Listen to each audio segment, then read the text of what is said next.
Hi, I'm Matt Steiner. Matt is a certified senior crime scene analyst. He's demonstrated how to lift fingerprints and analyze bloodstain patterns in Technique tutorial. There we go. Today I'm going to show you how forensic analysts determine bullet trajectory.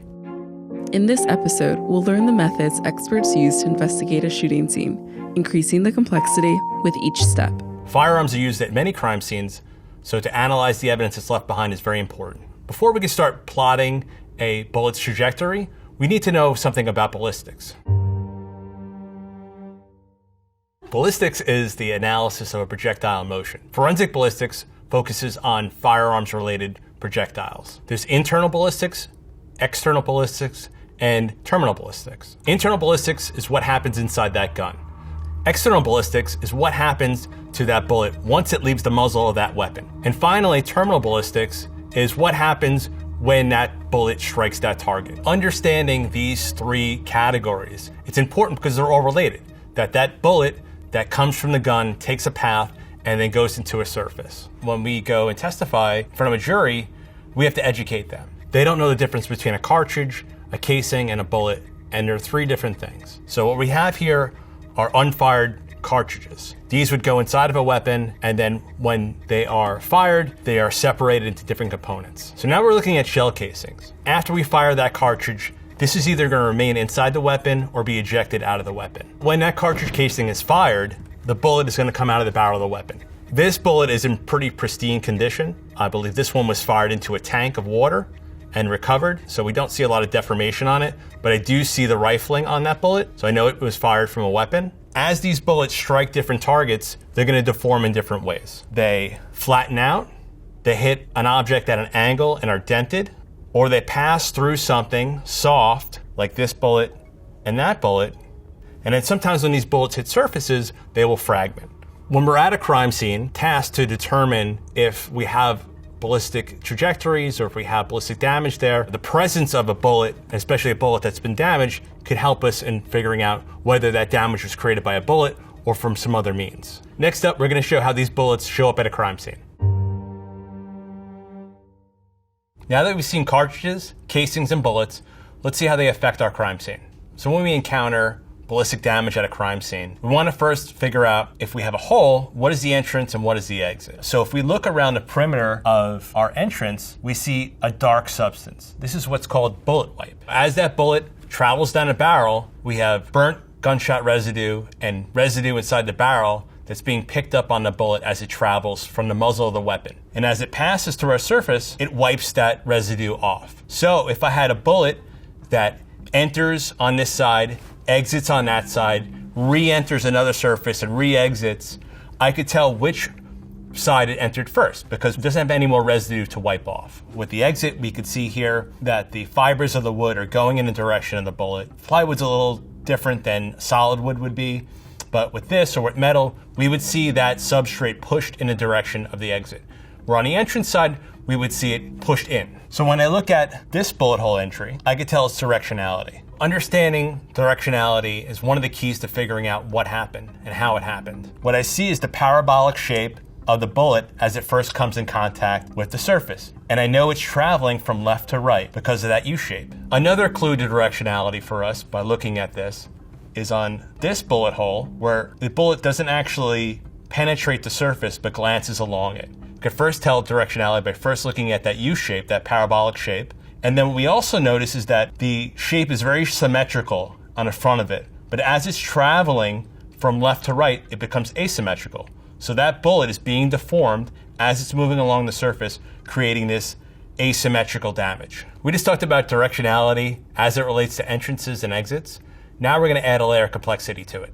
So on the car door, we can see that bullets are coming from a couple different directions. So we can tell these are all entrances because the way the metal is deforming in the direction of the bullet. We have very circular entrance holes here, here, and here. These shots are coming pretty straight on, perpendicular to that surface. With our bullet hole entry that's going from right to left here, I know it's going that way because of certain key clues.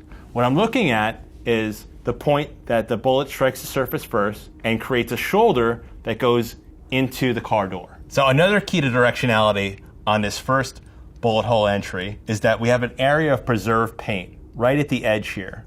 So that's called a pinch point. So the pinch point is where the bullet first comes in contact with the painted door, and it's preserving that area. And then as the bullet travels further, in this case from right to left, it's going to enter the car door and create damage. So we see that the paint has flaked off around it, but it's been being preserved right here where the pinch point is. Next, we're going to calculate the angles in which this bullet entered this car door.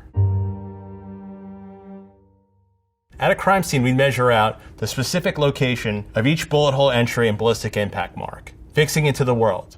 So from the ground to an edge of a door to a wall. This is used quite frequently in shooting reconstruction cases where we want to show where that bullet is coming from. So this can be time consuming on big scenes where we have a lot of evidence. We may want someone who's just trained in this to do this sort of work because this could take hours.